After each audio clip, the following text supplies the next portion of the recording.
하나님 말씀 나누겠습니다. 오늘 대림절 셋째 주일입니다. 대림절은 곧 하나님의 약속, 하나님의 언약과 그것을 기다리는 인간의 기다림의 계절임을 우리가 합니다. 우리가 2주 전에는 Advent wreath에 대해서 소개했었습니다. 저기 벽에 장식한 저 화환 wreath는 주님의 오심을 기다리는 의미의 장식물인데, 원래는 wreath를 수평으로 놓고 4개의 초를 꽂은 후에 대림절 첫 주로부터 시작해서 한 주에 하나씩 켜나가기 시작해서 성탄절이 될 때 마지막 초를 켜는 거라고 말씀드렸죠. 기독교는 이렇게 대림절과 성탄절을 통해서 주님의 오심과 다시 오심을 기념합니다. 그런데 오늘은 또 다른 형태의 촛불 켜기를 소개하려고 합니다. 여러분은 하누카라는 유대인 절기를 들어보셨습니까? 우리가 아다시피 유대인들은 성탄절을 기념하지 않습니다. 대신 그들은 하누카라는 절기를 기념합니다.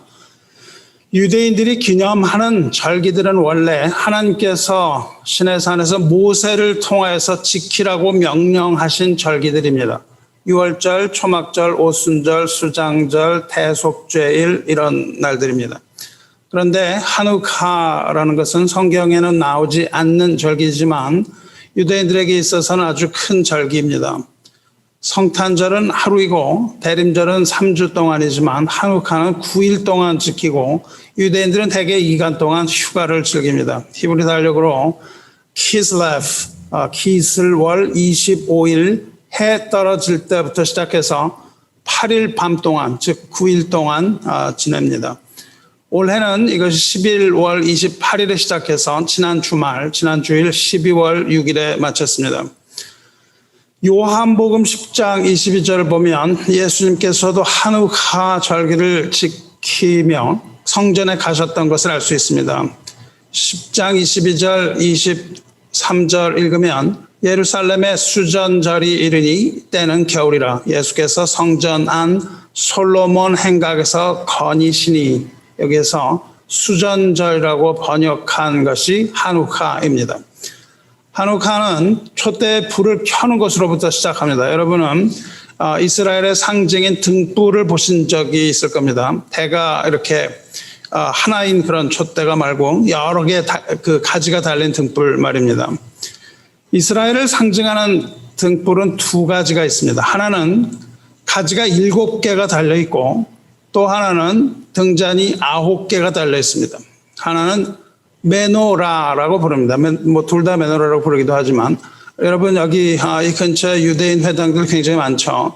유대인 회당의 시나고그에 그 회당 시나고그에 가보시면 대개 이 촛대를 볼 수 있어요. 벽에다가 이렇게 그림을 벽돌 같은 거, 타일 같은 걸로 이렇게 그림을 그려놓은 것도 있고, 들어가 보면 보통 그 바닥 중앙에 정교하게 새겨진 촛대의 모습을 볼 수가 있습니다. 가지가 7개 달린 그 촛대가 메노라입니다. 하나가 가운데 솟아 있고 이렇게 주변에 6개가 달려 있죠. 메노라는 히브리어로 등불이라는 뜻입니다. 메노라는 원래 모세 성막 안에 켜놓은 등불입니다. 이 메노라는 함부로 만드는 것이 아니라, 물론 단 하나지만 그 메노라를 만드는 방법은 출애굽기 25장에서 자세하게 기술되어 있습니다. 얼마나 큰 촛대 같아요. 우리가 보통 촛대 그러면 한 요 정도 되는 촛대로 생각하는데, 원래 그 성전에는 메노라는 순금으로 만들었습니다. 순금으로 만들었는데 무게가 60kg입니다. 60kg이면 우리가 거의 들지도 못하는 정도죠.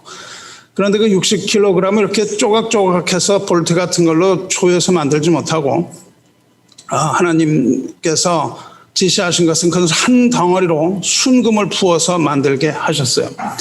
이 메노라는 모세가 시내산에서 10계명을 받을 때에 본 그 타지 않는 떨기나무를 상징합니다. 그래서 메노라의 가지와 대는 살구 모양으로 각인이 되어 있고 살구꽃 모양으로 장식되어 있습니다. 가지는 모두가 7가지인데 가운데 높은 가지가 하나 있고 양옆으로 3개씩, 한쪽에 3개씩 이렇게 뻗어 있어요. 이렇게 생긴 그 촛대 여러분 보셨을 거예요. 거기에 7개가 달려있는데 7개의 등불이라는 것은 하나님께서 태초에 빛을 만드시고 세상을 7일 동안 창조하신 것을 기념합니다. 이 메노라를 성경에서는 하나님의 등불이라고 불러요. 여러분이 성경 읽으실 때 사무엘서 같은 데 읽으시면 하나님의 등불은 아직 꺼지지 않았고 이렇게 되어 있습니다. 그것이 바로 그 메노라의 굉장히 큰 거죠. 그게 한 가지고 이번에는 잔이 9개 달린 등불을 소개합니다. 이것을 하누키아라고 부르는 등불인데 이스라엘의 또 다른 상징이며 수전절 즉 하누카에 켠다고 해서 특별히 하누키아라고 부릅니다. 하누키아는 가지가 9개입니다. 왜 9개의 촛대를 가지고 있는지 하누카와 하누키아 촛대의 배경에 대해서 좀 알아보려고 합니다.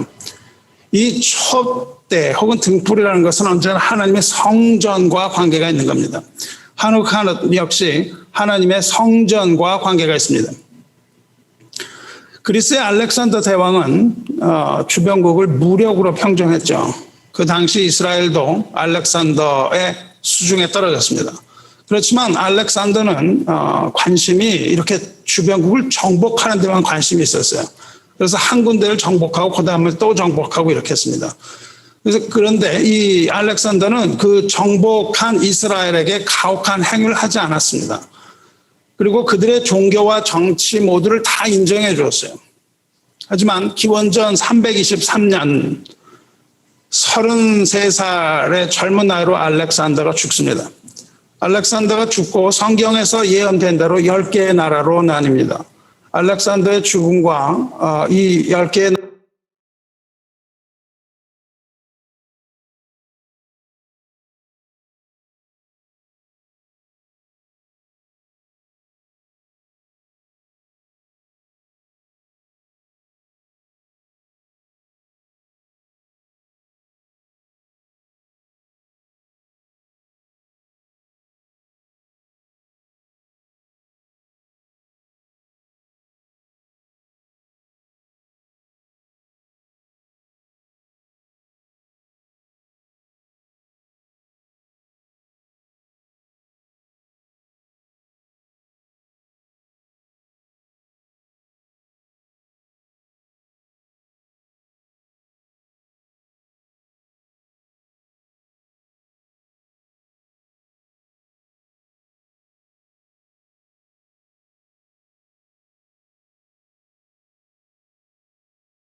한 명의 유대인이 학살되었습니다.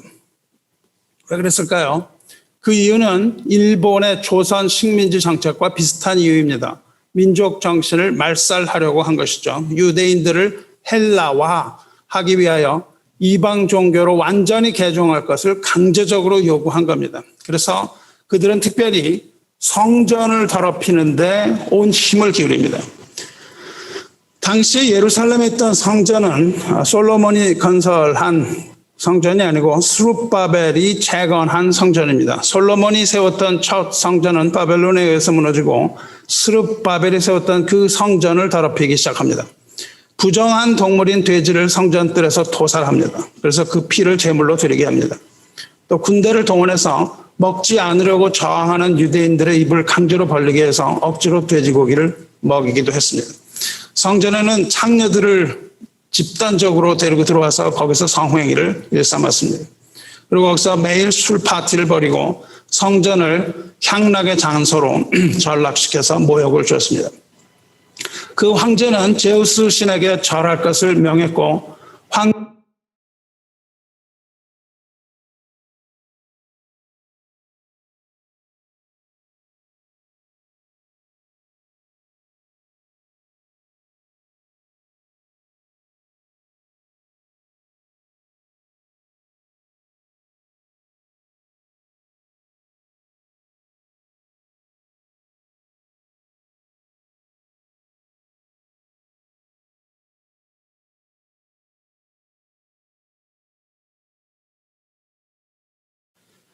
이렇게 심한 박해 속에서 거의 대부분의 이스라엘 사람들은 다 그 유대교를 배도했습니다. 수많은 배도자들이 나왔습니다. 그렇지만 거기에도 하나님께서 남겨놓으신 바알에 무릎 꿇지 않은 경건한 사람들이 있었습니다. 그 사람들은 셀루크스 왕조에 맞서서 훈련 받은 적도 경험도 없는 그러한 사람들이었는데 셀루쿠스 왕조에 맞서서 이 소수의 신실한 유대인들이 일어나서 군사적인 저항 운동을 시작합니다. 이때 그들을 지도했던 지도자는 정치가나 사상가가 아니고 제사장이었습니다. 당시에 제사장이었던 유다 마카비라는 사람이 그들을 이끌었습니다. 그리고 3년간 치열한 전투가 벌어집니다. 3년간의 치열한 전투 끝에 이들은 아주 기적적으로 그 거대한 안티쿠스 군단을 몰아냅니다. 그 군단을 몰아내고 예루살렘 성전을 탈환합니다. 예루살렘 성전 탈환 후에 이제 짓밟히고 더러워진 성전을 본 그들은 옷을 찢고 바닥에 주저앉아서 통곡하기 시작합니다. 이들은 일어서서 그 우상 제단을 모두 헐고 새로운 제단을 쌓습니다. 그런데 그 성전은 캄캄한 성전이었죠. 캄캄한 성전이었지만 그 성전 안에는 그 7개의 가지를 가진 거대한 메노라가 있었습니다. 이들은 모세의 법을 따라서 그 메노라에 불을 붙이려고 했습니다. 그런데 메노라에 불을 붙이는 것은 그냥 아무렇게나 붙여서는 안 되는 겁니다. 그 메노라에 불을 붙이는 것은 단순한 일이 아니고 아주 까다로운 그런 규정들이 있는 그러한 것입니다. 레위기 24장에 따르면 이스라엘 자손들은 순결한 감람류를 찌어내서 제사장에 가져와야 합니다. 한 1년쯤 전에 제가 이 부분에 대해서 설교했던 거 기억하시는 분은 그 과정이 얼마나 복잡한 건지 여러분은 기억할 수 있을 겁니다. 순결한 감람류를 이스라엘 자손들이 찌어서 가져와야 되는데 순결한 감람류라는 것은 만들기가 쉽지 않아요. 그들이 제사장에게 가져오면 제사장은 그것으로 불을 붙이고 불을 꺼뜨리지 말고 계속해서 불을 켜두어야만 했고 그것이 저녁부터 아침까지 켜두되 등불에서 검정이가 나오지 않도록 등잔불의 심지를 계속해서 자르고 정리해 두어야 합니다. 밤새도록 해야 되는 거죠. 그래서 유대인들은 메노라에 불을 붙이려고 했는데 기름이 없었던 거죠. 기름이 없었는데 그들이 기름을 찾은 것은 하루 동안 켜둘 여분밖에 없는 그런 기름을 찾았습니다. 그리고 기름을 만드는 데는 시간이 많이 걸렸습니다. 기름을 더 많은데 일주일 이상 시간이 필요했죠. 그렇지만 제사장이 심지를 정결하게 가듬고 불을 붙였을 때 기적이 일어났습니다. 하루 분량밖에 없었던 기름통에 기름이 계속해서 마르지 않는 거예요. 불이 꺼지지 않고 기름은 계속 줄어들지 않고 계속 탔습니다. 등불은 그렇게 꺼지지 않고 8일 동안 성전을 밝혔으며 8일 후에는 이제 새로 만든 정결한 감람류로 계속해서 등불을 밝힐 수가 있었던 겁니다. 이것이 바로 수전절 하누카와 하나님의 등불에 관한 배경입니다. 이 모든 것은 마카비의 책이라는 책에 기록된 내용입니다. 그 제사장이 기록한 그 책에 보면 이렇게 성전을 수복하고 기름을 붙였는데 하루분의 기름으로 8일 동안 성전을 밝혔던 것을 기념하는 것, 그것입니다. 하누카의 의미는 헌신이라는 의미고 봉헌이라는 의미입니다. dedication이라는 의미예요. 그러니까 하누카의 절기는 이스라엘이 하나님의 도우심으로 잃어버리고 짓밟혔던 성전을 회복하고 성전을 깨끗이 청소한 후에 모세의 제사 율법을 따라 성전을 다시 봉헌한 것을 기념하는 절기예요. 하나님께 성전을 다시 드렸다는 겁니다. 그래서 유대인들은 지금도 기슬월 25일 해가 지고 하누카가 시작되면 하누키야 촛대에 불을 붙입니다. 불을 붙일 때는 이렇게 합니다. 8일 동안 기름이 떨어지지 않는 것을 기념하기 위하여 가지가 9개 되는 촛대를 사용합니다. 왜 9개냐고요? 맨 가운데 촛대를 중심으로 좌우 4개씩 8개의 가지가 있습니다. 그런데 맨 가운데 초를 샤마시라고 불러요. 가운데 큰 높은 거, 항상 그것은 이렇게 높게 만듭니다. 이 샤마시라는 촛대가 가운데 있는데 이것을 the servant's candle이라고 부릅니다. 즉 섬기는 초라고 불러요. 나머지 8개를 섬기는 초입니다. 이 촛대를 사용해서, 이 촛대에 있는 불을 사용해서 나머지 8개의 불을 붙여나갑니다. 첫날에 샤마슈에 불을 붙이고 그 첫 번째에 가서 불을 붙이는 거예요. 이게 첫 번째 날입니다. 그리고 하루에 하나씩 밤이 될 때마다 불을 켜서 8일 동안 불을 켰던 것을 기념합니다. 이것이 하누카의 유래입니다. 하누카의 절기는 하나님이 누구이신가를 기억하게 하는 겁니다. 이스라엘의 하나님은 약한 자를 들어서 강한 자를 이기게 하시는 하나님입니다. 우리 하나님은 우리에게 있는 하루치의 기름을 불태워서 모두 드리면 그 나머지를 기적적으로 채워주시는 하나님인 것을 보여줍니다. 하누카는 성전 봉헌을 기념하는 날이기도 하지만 하누카를 Festival of Lights, 즉 빛의 축제라고 부릅니다. 어둠을 깨고 빛을 밝혔다는 뜻입니다. 하누카는 성전의 빛을 밝힌 날입니다. 하누카는 빛으로 성전을 밝힌 날입니다. 그러므로 하누카 절기는 빛의 축제입니다. 그렇다면 이 하누카는 유대교의 유대인들의 축제입니까? 이것은 그리스도와는 아무런 상관이 없는 것일까요? 그렇지 않습니다.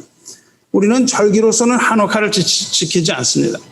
우리는 사실 성탄절도 지킬 필요는 없습니다. 성탄절이나 부활절이나 이런 절기를 하나님 기뻐하시는 것이 아니기 때문에 그래요. 하나님께서 그것을 절기의 똥이라고 부르셨습니다. 그 절기의 똥, 너희가 절기가 됐으므로 그것을 계속하는 걸 더 이상 보지 못겠다고 하셨어요.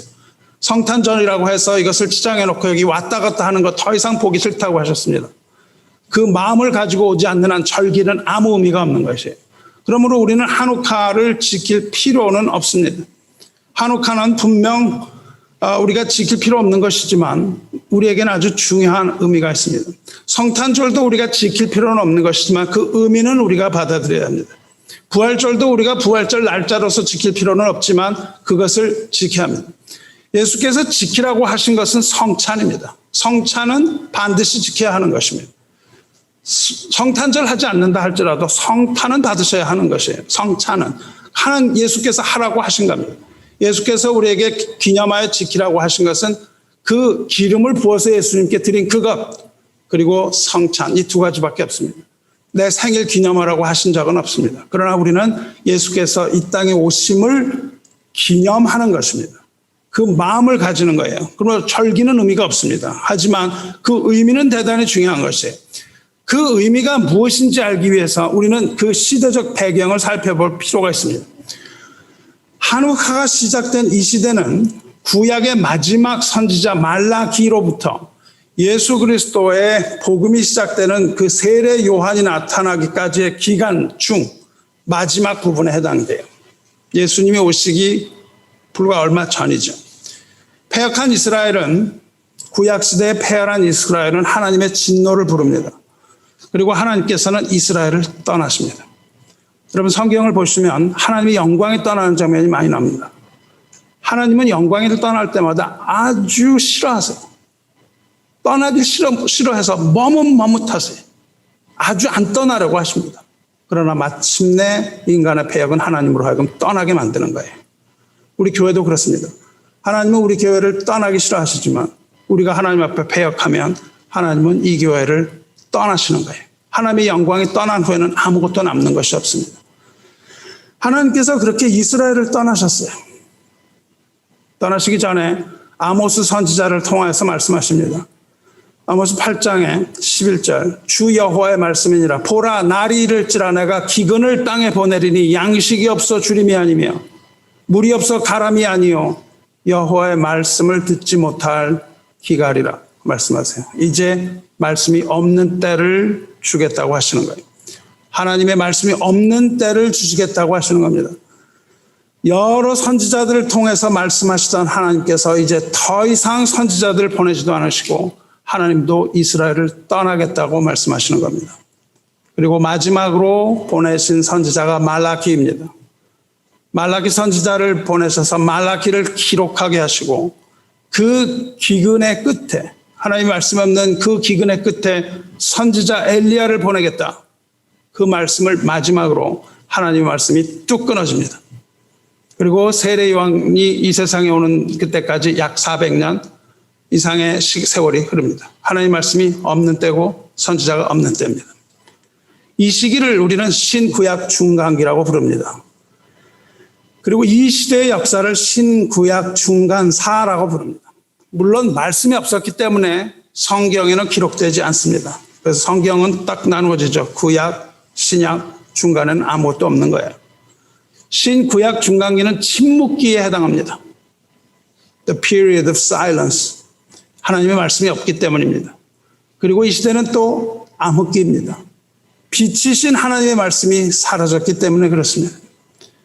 이 기간은 말씀이 없던 기간입니다. 말씀이 없어서 고온하던 기간이며 말씀에 갈급했던 기간입니다. 성경이 단 한 줄도 기록되지 않았습니다. 이 시기는 암흑기였으며 또한 방황기였습니다. 왜 방황하냐면 영적으로 볼 때 등불은 하나님의 말씀이기 때문에 그렇습니다. 주의 말씀은 내 발의 등이요 내 길의 빛이니이다 말씀하셨는데 말씀인 등불이 비치지 않으므로 방황할 수밖에 없는 것이죠. 말씀의 등불이 꺼지고 길의 빛이 사라지면 캄캄한 암흑 속에서 길을 잃고 헤매는 것, 이것이 바로 빛이 없는 암흑의 영적 원리입니다. 즉, 이 시대는 암흑 속에서 기다리는 기다림의 시대였습니다. 말씀에 대한 목마름과 갈급한 가운데 하나님을 바라며 하나님의 임재를 바라던 그런 시대였습니다. 그리고 이 시대는 또 다른 시각으로 예수 그리스도의 오심을 준비하는 시대이기도 했습니다. 하나님의 말씀이 끊어지고 이제 예수 그리스도께서 오심을 나타내는 정막입니다. 하나님께서는 예수 그리스도의 길을 닦기 위하여 이 마카비 왕조를 통해서 유대교를 보존하셨습니다. 유대교가 멸망하지 않았다는 거예요. 그 암흑기 속에서도 멸망하지 않고 기적과 같은 방법으로 하나님은 그들을 살리셨습니다. 예수 그리스도의 새벽이 이제 올 때가 됐는데 그 캄캄한 암흑의 시대에서 하나님께서는 먼저 성전의 등불을 켜신 겁니다. 등불을 다시 켜시고 이제 참 빛이 오실 예수님을 예비하는 그런 것이었죠.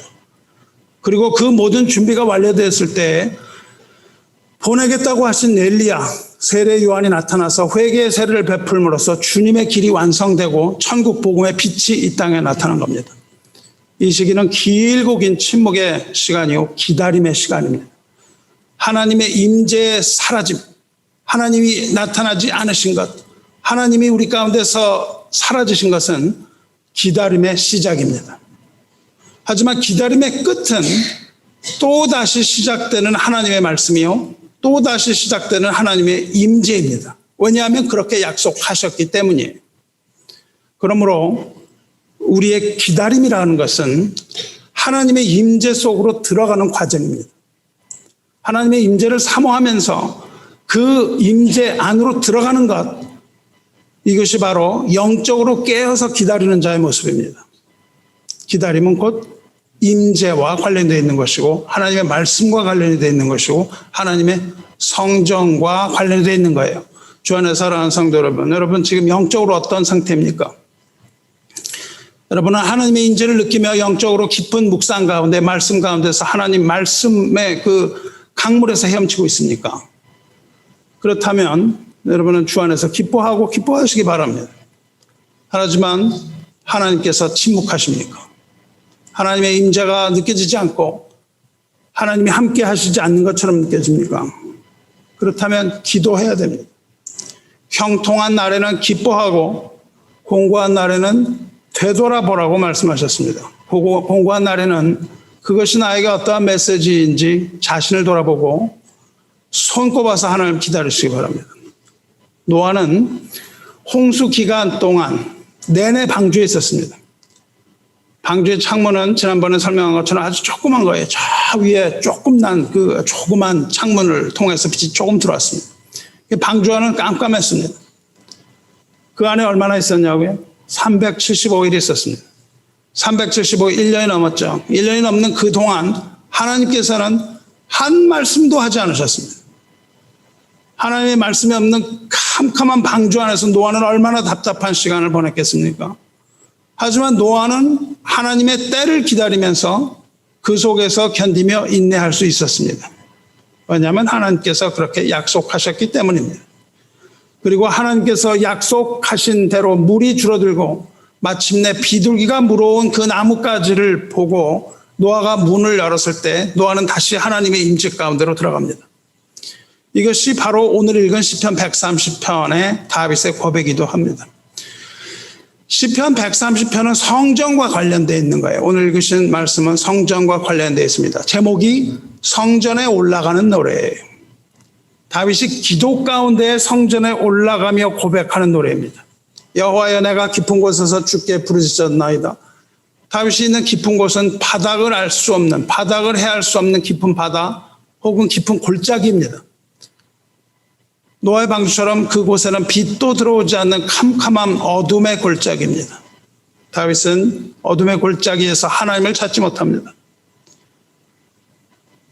하나님이 계시지 않기 때문에 어둡기 때문에 그래요. 그래서 다윗은 오직 하나님을 향하여 부르짖습니다. 전후 좌우가 다 막히고 모두 막힌 상태, 깊은 고통 가운데서도 하나님을 신뢰하며 오랜 기간 동안 하나님의 응답을 바라며 하나님을 향하여 기도하며 부르짖습니다. 하나님을 신뢰하는 사람만이 부르짖어 기도할 수 있는 겁니다. 그래서 다윗은 부르짖어 기도합니다. 주여, 내 소리를 들으시며 나의 부르짖는 소리에 귀를 기울이소서. 간절하게 주의 응답을 기다립니다. 부르짖어 기도한 후에 하나님의 응답을 기다립니다. 그리고 그 깊은 흑암에 빠진 것은 자기의 죄 때문이었다는 것을 깨닫고 그것을 고백합니다. 자기의 죄 때문이었음을 고백하고, 그러나 그럼에도 불구하고 그 죄에서 건져주실 것을 기도합니다. 여호와여, 주께서 죄악을 지켜보실진대 주여 누가 서리이까. 모든 사람이 다 죄 가운데 있음을 고백합니다. 하나님의 사랑이 아니면 용서받을 수 없는 자가 없다는 것을 고백합니다. 그리고 죄의 용서를 구합니다. 그러나 사유하심이 주께 있으면 주를 경외하게 하심이니이다. 죄를 용서하시는 주를 경외하고 떨리는 것을 고백해요. 나 곧 내 영혼은 여호와를 기다리며 나는 주의 말씀을 바라는도다. 다윗이 영원히 어둠의 골짜기에서 할 수 있었던 것은 오직 구원하여 주실 여호와를 기다리며 주의 말씀을 바라는 것 외에 없습니다. 없었습니다. 주의 말씀을 바란다는 것은 하나님의 말씀 안에 소망을 두었다는 뜻입니다. 그러니까 하나님의 약속의 말씀에 근거해서 모든 자비와 사랑과 은혜를 바라고 소망했다는 뜻입니다. 여러분, 하나님이 보이지 않고 앞이 캄캄합니까? 이러한 소망 가운데 인내하며 여호와를 기다리시기 바랍니다. 이러한 신앙이야말로 야곱과 같은 신앙입니다. 하나님이 축복해 주시지 않으면 결코 하나님을 놓지 않겠다는 것, 결코 보내지 않겠다는 이 야곱과 같은 간절한 그런 마음으로 기도해야 됩니다. 간절한 마음으로 언약의 하나님을 기다리시기 바라요. 그때 응답이 있는 겁니다. 다윗은 그 캄캄한 가운데서 이제 새벽이 가까움을 보았습니다. 어둠이 깊으면 새벽이 오는 법입니다. 다윗의 간절함은 파수꾼이 새벽, 아침을 기다림보다 더했다고 말하죠. 어둠을 깨뜨리고 하나님의 자비가 풍성한 그 새벽이 시작되기를 바라는 영혼의 갈망이 이보다 더할 수가 있겠습니까? 다윗의 영혼은 주의 얼굴을 향하고 있고 그 마음은 두려운 가운데서도 소망으로 가득합니다. 모두가 다 하나님의 말씀을, 그 약속의 말씀을 믿고 하나님을 신뢰했기 때문이죠. 그래서 이렇게 말합니다. 이스라엘아, 여호와를 바랄지어다. 여호와께서는 인자하심과 풍성한 속량이 있습니다. 다윗의 문제는 다 해결한 겁니다.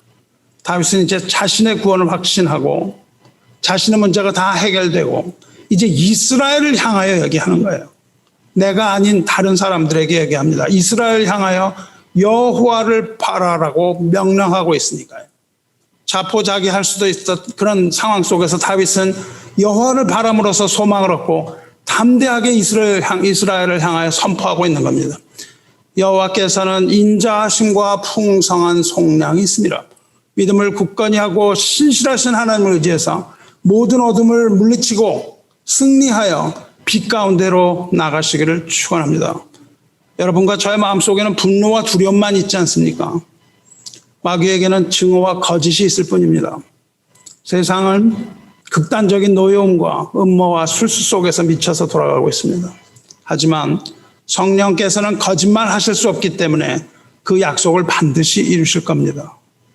여러분의 영혼을 주님에게 온전히 맡기시길 바랍니다.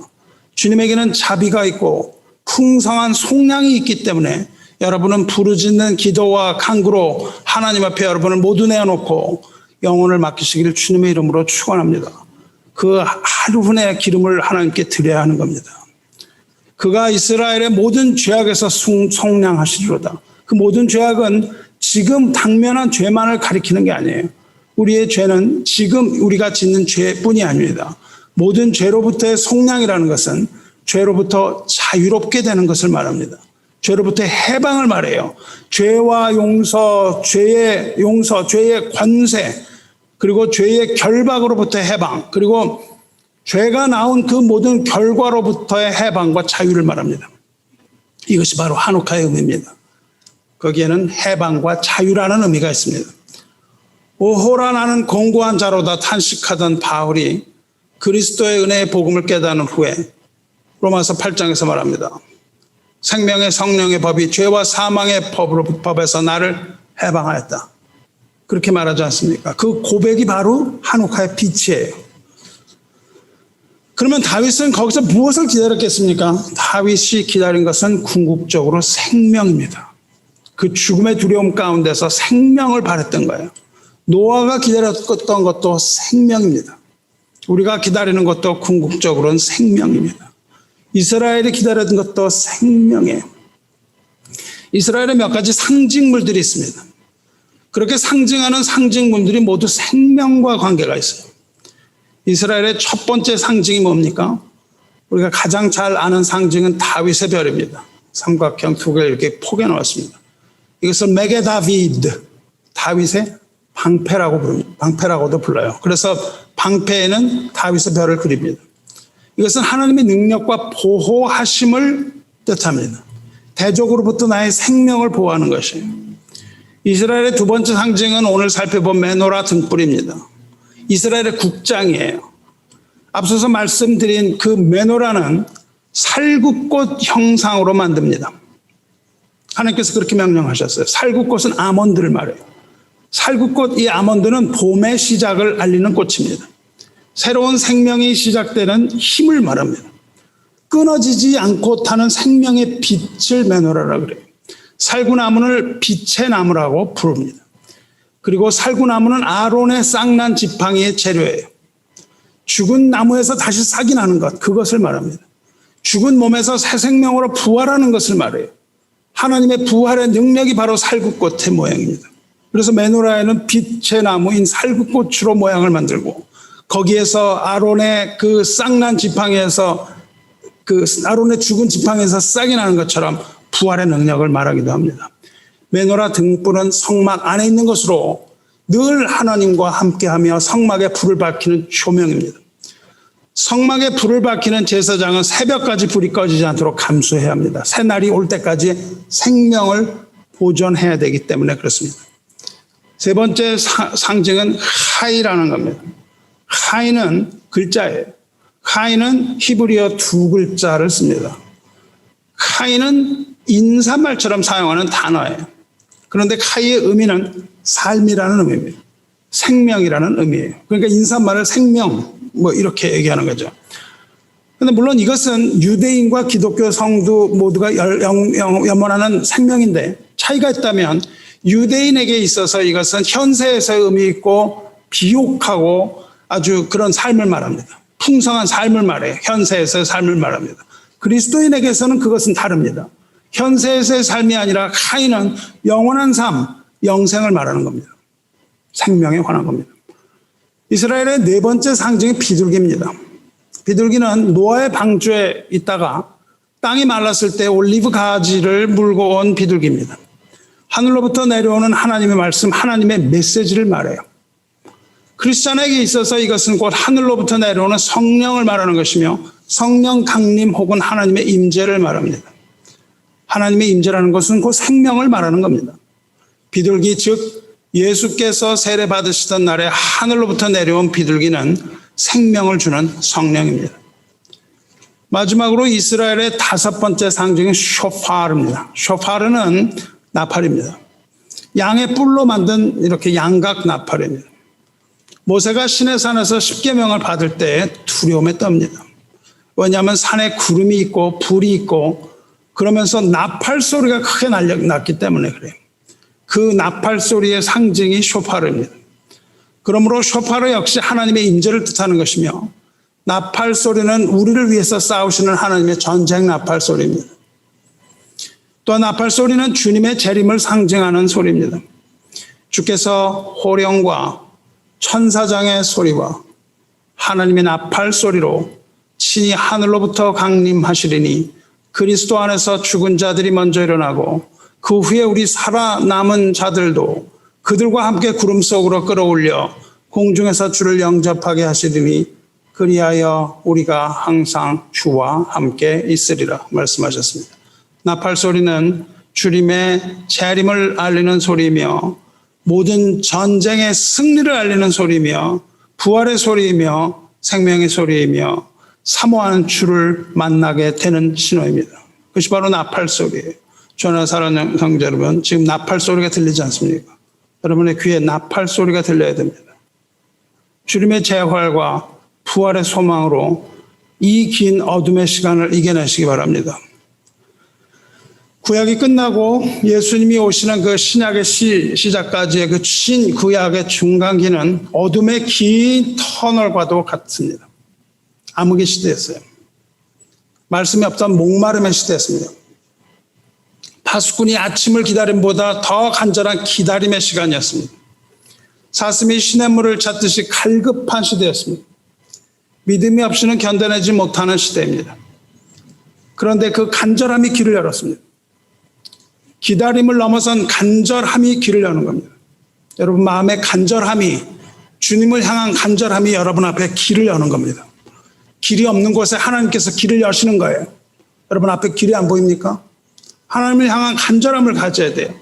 하나님을 향한 간절함을 가졌을 때 그 간절함이 길을 여는 겁니다.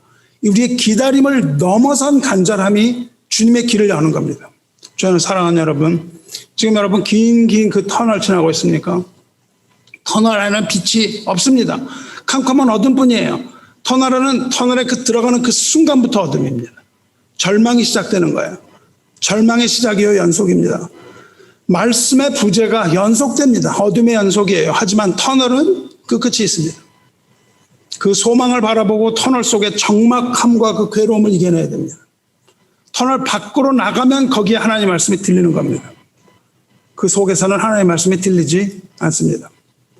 여러분이 그 동굴을 나갈 때, 터널을 나갈 때 하나님의 임재를 경험하게 되는 거예요. 그 긴 암흑기를 끝내고 메시아가 이 세상에 나타나셨습니다. 임마누엘 하나님께서 오셨습니다. 우리와 늘 함께하는 하나님이 이 세상에 오셨습니다. 한우카 초 때는 어떻게 하냐면 그 불을 켜서 가운데 두지 않습니다. 메노라는 성전의 초 때는 가운데 둬요. 한우카 초 때는 창문 바로 바깥에 놓습니다. 그래서 여러분이 바깥 이렇게 돌아다니시면은 그 촛대를 놓은 집들이 있습니다. 유대인들의 집입니다. 창문에 놓습니다. 왜? 세상을 비추라는 거기 때문에 그렇습니다. 세상을 비추는 빛이기 때문에 그래요. 하나님의 그 등불은 세상을 비추는 빛입니다. 임마누엘 하나님이 어둠을 뚫고 그 빛으로 세상에 오셨습니다.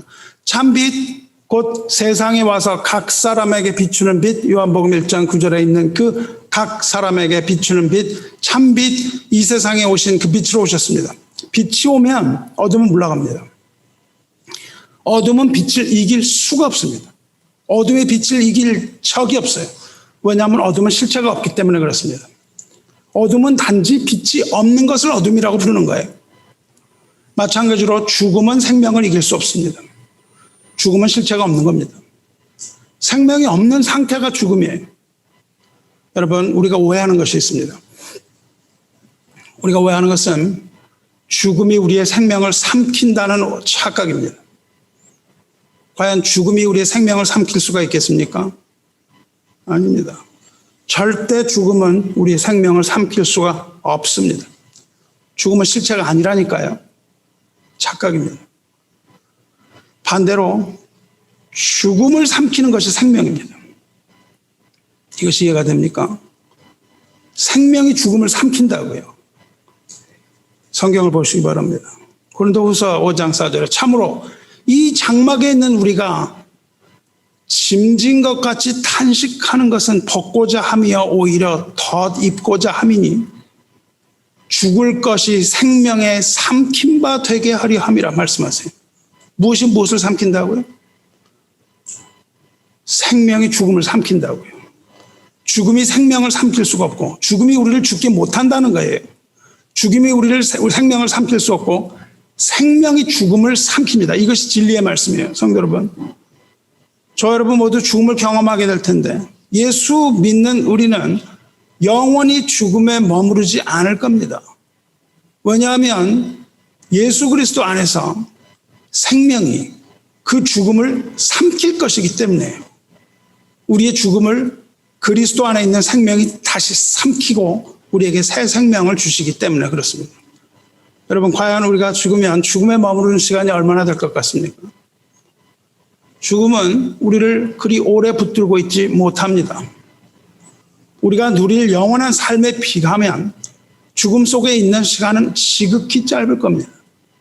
아마 눈 한번 딱 감았다 뜨는 순간에 새벽을 깨우는 기상나팔 소리를 들을 겁니다. 새벽을 깨우는 기상나팔 소리와 함께 우리는 순식간에 깨어나서 우리 주 예수 그리스도와 함께 있을 겁니다. 죽음은 생명을 이길 수가 없습니다. 베드로후서 1장 19절을 살펴보겠습니다. 오늘 읽은 베드로후서에 뭐라고 되어 있습니까? 또 우리에게는 더 확실한 예언이 있어 어두운 데를 비추는 등불과 같으니 날이 새어 샛별이 너희 마음에 떠오르기까지 너희가 이것을 주의하는 것이 옳으니라 말씀하셨습니다. 우리는 지금 기나긴 어둠을 지나고 있습니다. 하지만 우리에게는 더 확실한 예언이 있다는 거예요. 그 어둠 속에 예언을 가지고 들어가는 겁니다. 더 확실한 예언이라는 것은 하나님의 말씀입니다.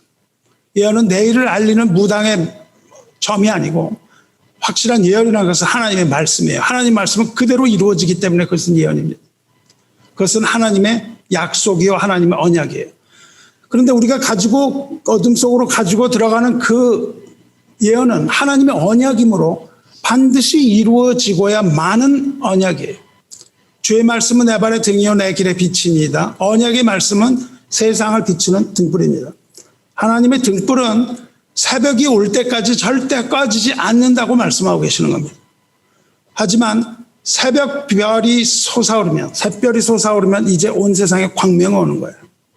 우리에게는 더 확실한 예언이 있어 어두운 데를 비추는 등불과 같으니 날이 새어 샛별이 너희 마음에 떠오르기까지 너희가 이것을 주의하는 것이 옳으니라. 무슨 말씀입니까? 하나님 말씀은 세상을 비추는 등불인데 이제 곧 새벽별이 뜬다는 거잖아요. 샛별은 무엇입니까? 그것은 곧 새벽별이신 예수님을 말하는 겁니다.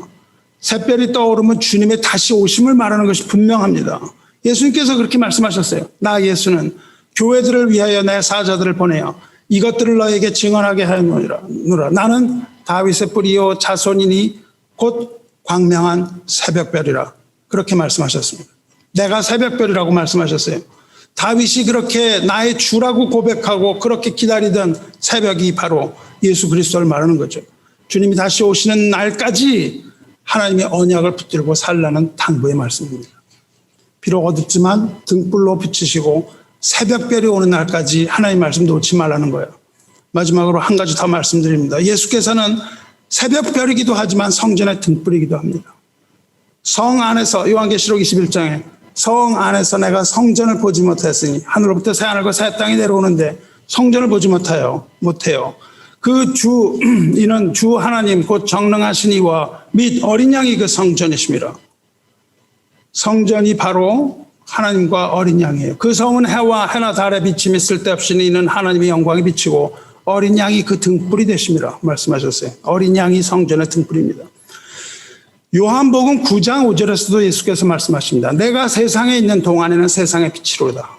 어둠 속에 있는 세상에서 그리스도께서는 등불의 빛으로서 세상을 비치시지만 이제 다시 재림하실 때는 광명한 새벽별로 비치신다는 거예요. 그러나 이 세상에서도 하나님께서는 예수 그리스도께서는 등불로서 우리를 비춰주신다는 거죠.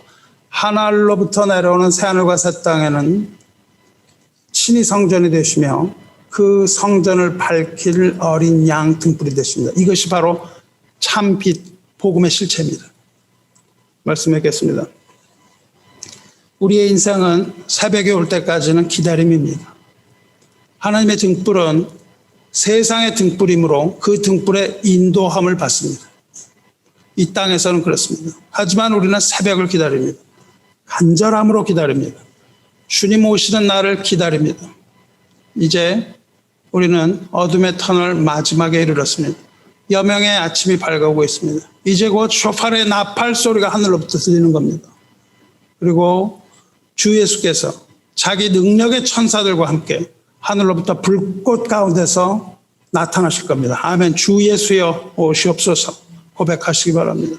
주님 오실 그날까지 하나님의 말씀이신 등불, 하나님의 예언의 말씀 안에 거하시기 바랍니다. 그날의 세상은 심판을 받을 것이나 주 안에 머무르는 자는 승리할 것이며 놀라운 영생의 기적을 여러분도 경험하게 될 겁니다. 그 성전에서 이스라엘 사람들이 기적을 경험했던 것처럼 여러분도 경험하게 될 거예요. 그러나 여러분의 하나 남은 하루분의 기름을 드리시기 바랍니다. 어둠의 터널을 지날 때 간절한 마음으로 부르짖어서 생명을 기다리시기 바랍니다. 믿음은 약속을 믿고 기다리는 간절한 기다림입니다. 인내하며 하나님의 때를 기다리시기를 주님의 이름으로 축원합니다. 새벽을 기다리십시오. 그러나 그 전에 여러분의 성전을 회복하시고 성전에 등불을 켤 기름을 하나님께 드리시고 각자의 성전을 다시 봉헌하시기 바랍니다. 주님의 이름으로 축복합니다. 함께 기도하겠습니다. 은혜로우시고 자비로우신 하나님 아버지,